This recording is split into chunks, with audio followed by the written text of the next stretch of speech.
When Dom Marmion was preaching a priest's retreat, it was not his aim to establish a particular line of theological teaching or to inculcate a number of pastoral directions or to inaugurate detailed examinations of conscience.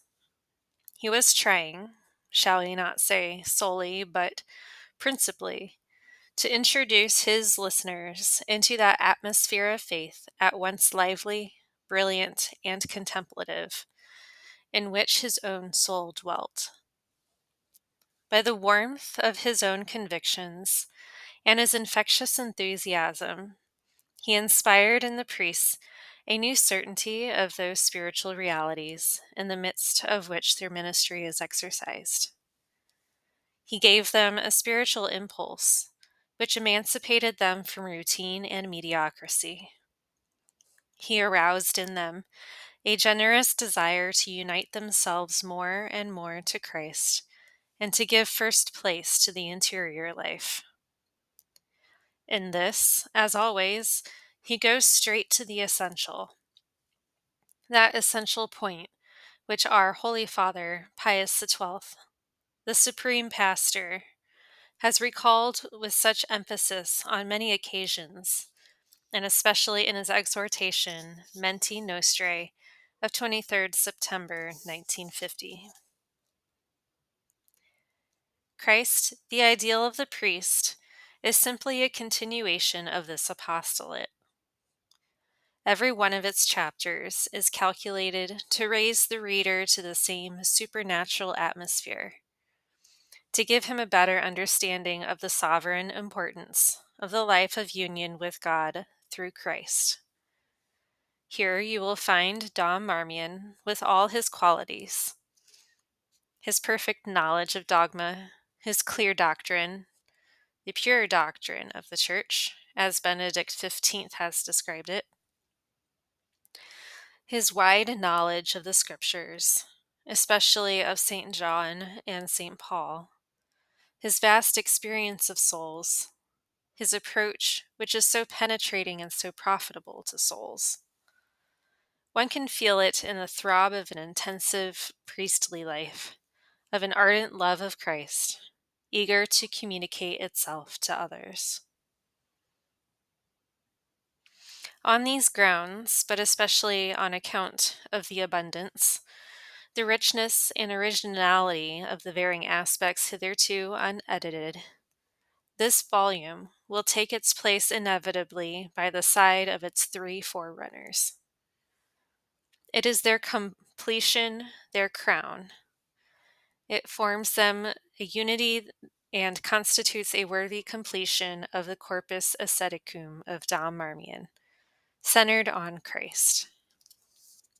The message of the Master of the spiritual life, with all its spontaneity and life, is now communicated to the world in its entirety. Many souls in the retirement of the cloister dedicate themselves by a life of prayer and silent immolation to the sanctification of the clergy. May these pages, by revealing to them the grandeur of the priesthood and its great need of sanctity, help them to realize their own mission, a mission hidden but most fruitful in the service of the Church of Christ. May we close this preface with a quotation which has a peculiar value as coming from the pen of Cardinal Suard. The late Archbishop of Paris was well known for his deep appreciation of the needs of souls, those of the clergy and of the laity. We have only to recall the priest in the city. A fervent admirer of Dom Marmion and his teaching, the cardinal, with all the authority of his pen, expressed a keen desire for the publication of this work, foreseeing the good it would do and influence it would have.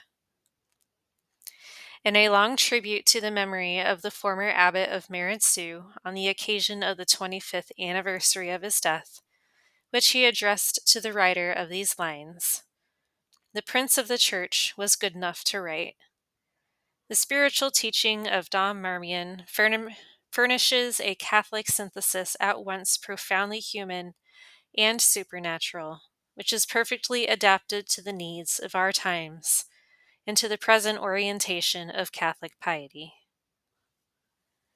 But Dom Marmion has not yet completed his work, or rather, if he has completed it, it has not yet been given to the public. Christ, the ideal of the priest, is the work which we are awaiting from your hands. If you will open up, for the benefit of those priests of whom we are thinking, the treasures of life and light which the venerable deceased has left as a legacy to the Benedictine family, all the pastors of the Church, including the Archbishop of Paris, will be indebted to the Abbey of Meridsu, both for themselves and for the sake of their clergy. We now present, with all confidence to the ministers of Christ, this book so sincerely desired by the eminent prelate. May the reading of it help the priests maintain the daily effort towards sanctity, which the sublimity of their vocation requires of them.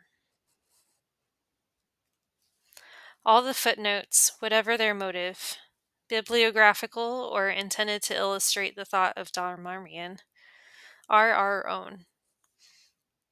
In his conferences, Dom Marmion almost invariably quoted scripture in Latin. Sometimes he referred to the Greek text. For the sake of those readers who do not know Latin, we have either replaced the Latin quotation by translation, or, where the Latin text seemed more expressive, we have given the meaning. We have given no references to the texts of the Ordinary of the Mass, which are so familiar. We would like to thank all those who have helped in this publication. They have their share in the good that it will do to souls.